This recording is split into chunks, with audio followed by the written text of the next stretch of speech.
Finisce qua.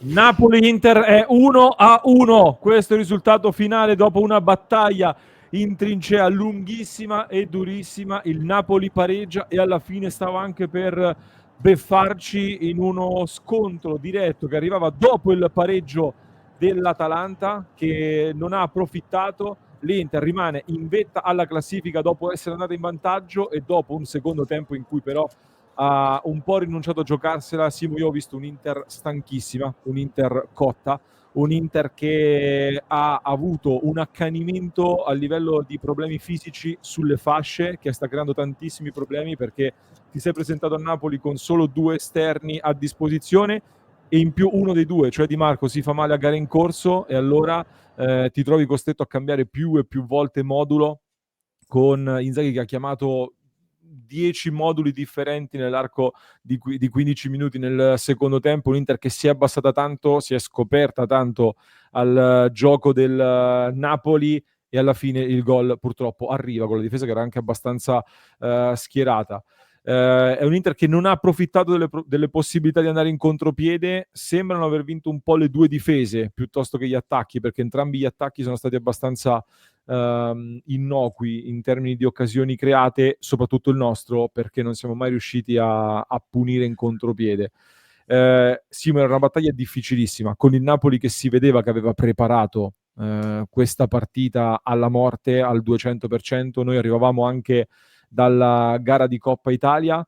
Devo capire bene a chi fa meglio questo punto. Devo capire meglio chi fa meglio questo punto, perché loro dovevano vincere, allo stesso tempo loro hanno il vantaggio di giocare solo il campionato e quindi l'Inter ha più possibilità di sbagliare delle partite da qui in avanti in campionato rispetto ad un Napoli che può focalizzarsi solo su questo, e quindi oggi magari speravamo di dare un messaggio molto forte. Forse l'averlo pareggiato così riaccende dell'entusiasmo nel Napoli in modo particolare. Sì, può essere, però come dicevamo già durante la cronaca, è chiaro che se tu approcci l'intero secondo tempo così, sei consapevole del rischio che finisca con un pareggio all'ultimo e che ti venga detto anche che te lo sei cercato e che hai meritato di non vincere. Ci sta. Io penso che Inzaghi, per primo, visto quello che ha fatto in questi anni, non gradisca giocare in questa maniera. Però fai di necessità virtù, hai tra 4 giorni un'altra gara importantissima col Feyenoord, ti si è rotto il quarto esterno su 5, una roba mai vista. Non so se qualcuno ci ha tirato una maledizione, ditecelo, perché io non credo sia possibile vedere una roba del genere, e quindi faccio fatica onestamente a criticare la squadra. È una cosa, è stata una ripresa simile a quella di Leverkusen, però in contesti diversi, situazioni diverse. In questo caso, certo, vincere oggi avrebbe dato una sterzata importante al campionato, soprattutto a livello mentale, però ripeto, noi abbiamo 1000 cose a cui pensare. Il Napoli ne ha una, quindi bisogna fare i conti con tutto. Abbiamo preso un gol anche evitabile dopo a 4 minuti dalla fine, o a 4 al 90esimo, anzi. È andato così.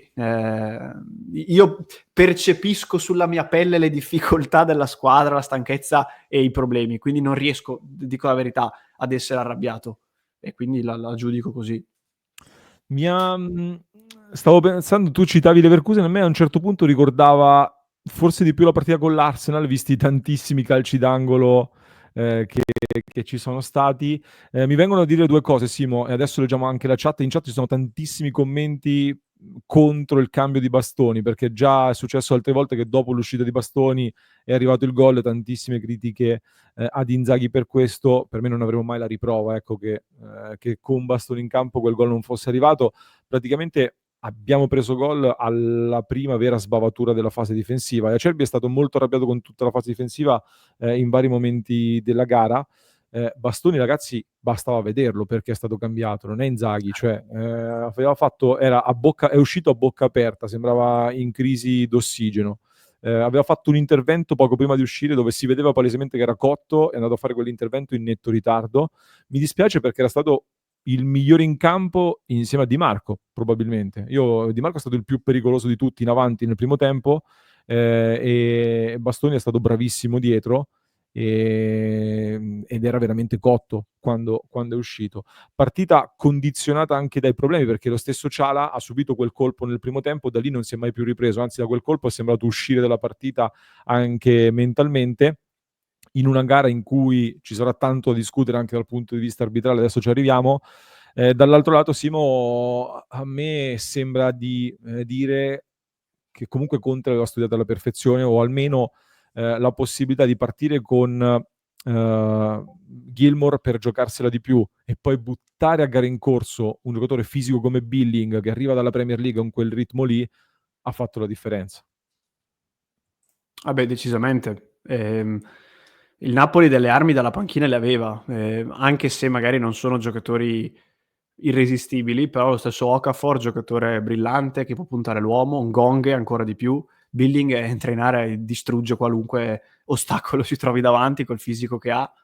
Ripeto, c'è poco da raccontarcela. Inzaghi e l'Inter hanno preso una decisione scommettendo su un approccio che poteva, anzi sicuramente ti avrebbe esposto a dei rischi, ma evidentemente questo era quello che serviva in questo momento. E comunque alla fine hai preso, come hai detto anche prima, 2 tiri più o meno pericolosi, uno in particolare, e il gol che tra l'altro non ho capito sta roba di Bastoni è uscito che non ne aveva più, e in più il gol nasce perché Bissek fa un'uscita un pochino morbida secondo me sulla Lobotka, lì si crea il buco, la difesa scala e ovviamente loro che hanno 100 giocatori da buttare in area alla fine quello libero lo trovano, ma non capisco, se fosse stato in campo Bastoni cosa cambiava? Sarebbe stato al posto di De Vrij o di Acerbi e finiva allo stessissimo identico modo, quindi non creiamo polemiche sul nulla. È stata un errore di movimento, un'uscita non precisa, diciamo come vogliamo. Poi tra l'altro c'è stata una gran parata di Martinez e la palla gli rimane lì, quindi anche un pizzico di fortuna e basta. Ripeto, io non vedendo la partita, vedendo lo sforzo, io faccio veramente tanta fatica ad essere arrabbiato con tutte le partite che dovremo giocare, gli infortuni, cioè No, alla fine infatti, poi io penso che conti il percorso, nel senso che se fino a qui hai dimostrato sempre di voler dominare le partite, vincere, giocare bene, non è che per una partita giocata così bisogna accanirsi del tutto. Questa è la mia lettura, poi si faccia quel che si vuole.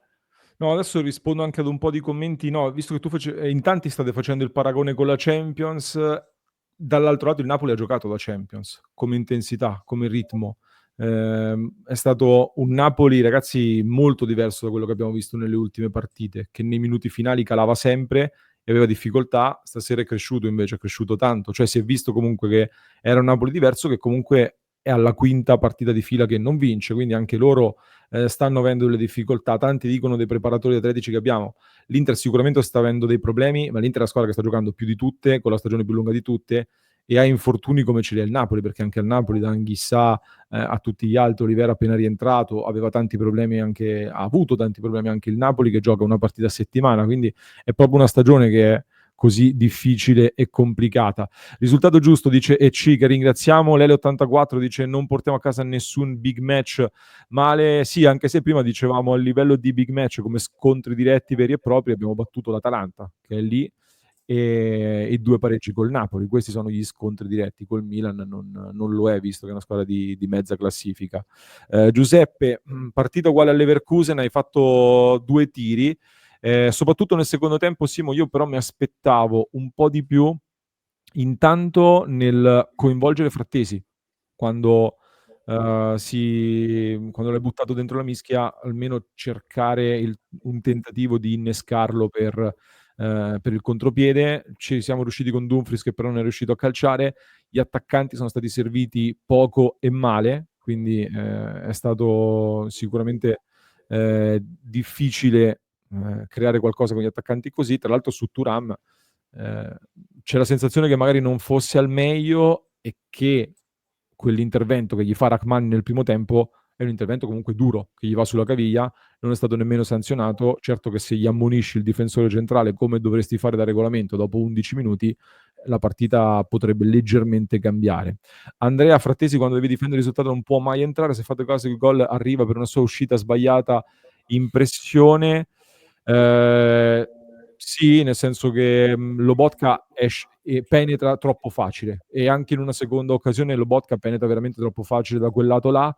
Io però, Simo, abbiamo perso proprio i riferimenti stasera con tutti questi cambi. Si è visto che Acerbi era molto arrabbiato nel guidare la linea, secondo me anche Bissek lì accanto non gli è piaciuto molto da Acerbi, e poi vabbè, sul gol siamo stati anche un pizzico sfortunati perché Martinez respinge e capita proprio sul piede di Billing. Esatto, poi alla fine il calcio è fatto di episodi, come diciamo sempre. Se questa partita la vinci, secondo me 2/3 dei commenti negativi non li leggi, nonostante la prestazione sia stata questa, perché poi dici l'importante è portare a casa i punti, grande vittoria al Maradona, alla fine il risultato lo sappiamo, ed è anche giusto per certi versi che sia così, cambia molte delle letture. Non so se nel caso in cui l'Inter fosse stata ancora dietro in classifica avrebbe fatto una gara diversa, però in ogni caso tu devi valutare il momento e la situazione ti dice che fra 4 giorni tu hai un ottavo di Champions e loro no, arrivi da un quarto di Coppa Italia e loro no, hai fatto 15 partite in più, non lo so quante, e loro no, hai 3 quinti su 5 rotti, ti si fa male il quarto nel corso della partita, hai il centrocampista che ha un problema alla coscia, cioè delle robe. Poi certo, i cambi sono sempre un tema che si possono sempre criticare. Io quando per esempio è entrato Correa ho detto una cosa: non mi interessa se sbaglia tutti i passaggi, però devi entrare con la testa e con l'atteggiamento giusto di una partita dove stai combattendo e stai come si dice, sei con le mani nel fango, devi lottare. È entrato così Correa, non mi sembra. Poi uno può dire vabbè, certo, però se metti Correa non ti puoi aspettare questo, ci può stare, però diciamo che un minimo di responsabilità a sti giocatori possiamo darla ogni tanto, visto che non sono bambini di 6 anni, no? Cioè Correa, vedi che tipo di partita stai giocando, magari invece che passare in parte agli avversari guardandoli, mettici la gamba. Non avrebbe cambiato nulla, però per fare un esempio, no? Alla fine è il concetto di gruppo, se si gioca bene, si gioca male, si vince, si perde insieme.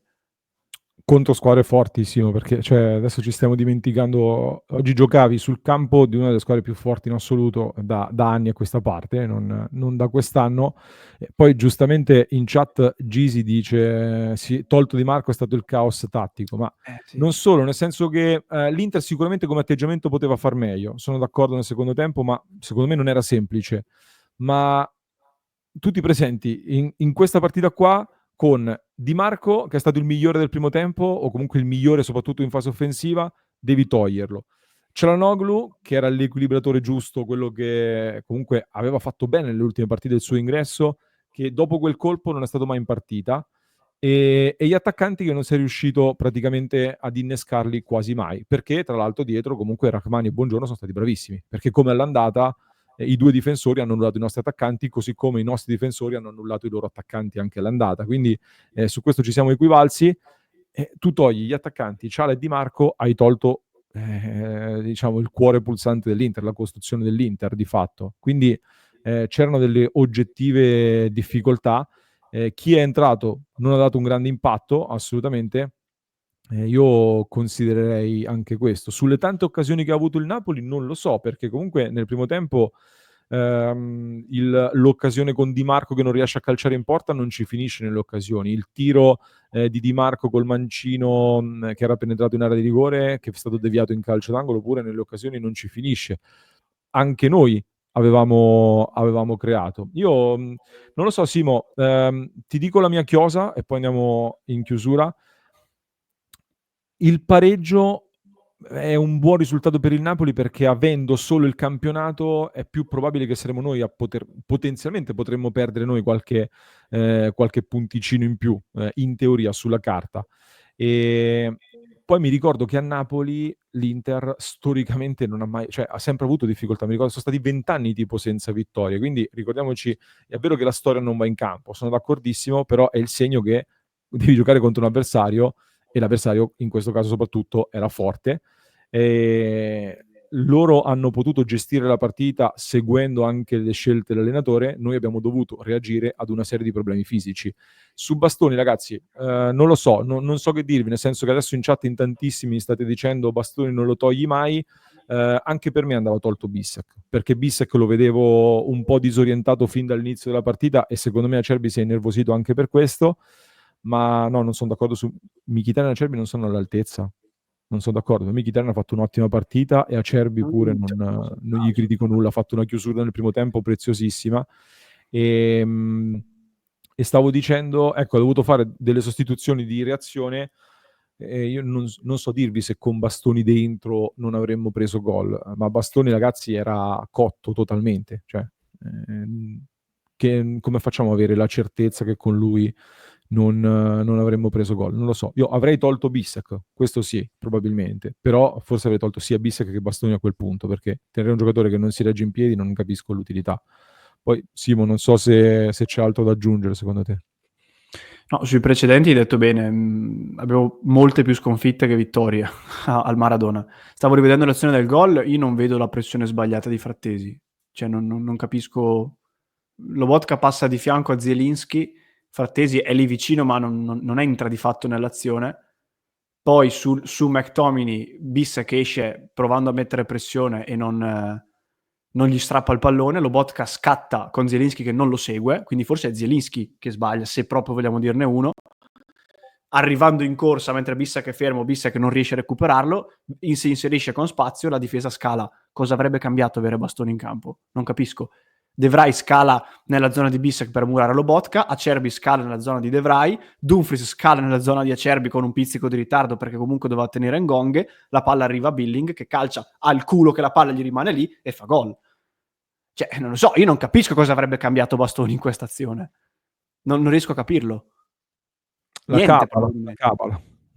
non lo so, nell'azione specifica per me non cambia niente. Poi quando si parla di cose su cui non si può avere la controprova, si può dire tutto il contrario di tutto. Io posso dire anche che mettendo Taremi avrebbe fatto tripletta, avremmo vinto 4-1.